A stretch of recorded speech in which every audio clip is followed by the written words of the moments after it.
मुनाफिक शख्स की 10 अलामतें। अस्सलामुअलैकुम दोस्तों, आज की वीडियो में हम बात करेंगे मुनाफिकत के उन रवैयों के बारे में जो अक्सर हमारे माशरे में नज़र आते हैं मगर हम उन्हें समझ नहीं पाते।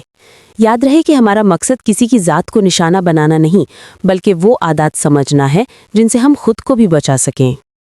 1. वादा खिलाफी। सबसे पहली अलामत यह है कि इंसान वादा करे और फिर उसको पूरा ना करे या जानबूझकर टाल मटोल करे। 2. अमानत में खयानत।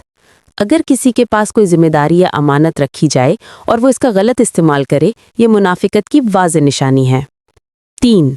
झूठ बोलना। बात करे तो झूठ बोले, मामूली बात हो या बड़ी, ज़बान से सच ना निकले। 4. झगड़ते हुए हद से बढ़ जाना। बहस हो या लड़ाई, मुनाफिक शख्स इल्ज़ाम तराशी, गालम गलोच या बेबुनियाद बातों तक चला जाता है। 5. सामने कुछ पीछे कुछ। दो मुंह होना भी मुनाफिकत की बड़ी अलामत है। सामने तारीफ और पीछे बुराई करना। 6. दीन या उसूलों को ज़रूरत के मुताबिक बदलना। अपने फ़ायदे के लिए उसूल, अखलाक या दीन का इस्तेमाल करना भी एक मुनाफिकाना रवैया है। 7. हसद और कीना रखना। दिल में कीना रखकर मुस्कुराकर मिलना और मौका मिलते ही दूसरे को नुकसान पहुंचाने की नीयत रखना। 8. अपनी गलतियों की जिम्मेदारी ना लेना। मुनाफिक इंसान हमेशा दूसरों को गलत ठहराता है, अपनी गलती कबूल नहीं करता। 9. वादे या बातें बढ़ा चढ़ा कर करना।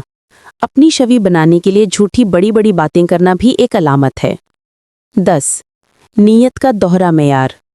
ज़ाहिरी तौर पर नेक या अच्छा दिखाई देना मगर दिल में कुछ और इरादा रखना। दोस्तों, इन अलामात का मकसद ये नहीं कि हम दूसरों को परखें बल्कि पहले अपने अंदर झांकें कि कहीं यह आदत हम में तो नहीं। अगर वीडियो मालूमाती लगी हो तो चैनल को सब्सक्राइब करना ना भूलें और साथ ही बेल आइकॉन भी ज़रूर दबाएं ताकि ऐसी मज़ीद वीडियोज़ आप तक वक्त पर पहुंच सकें। शुक्रिया।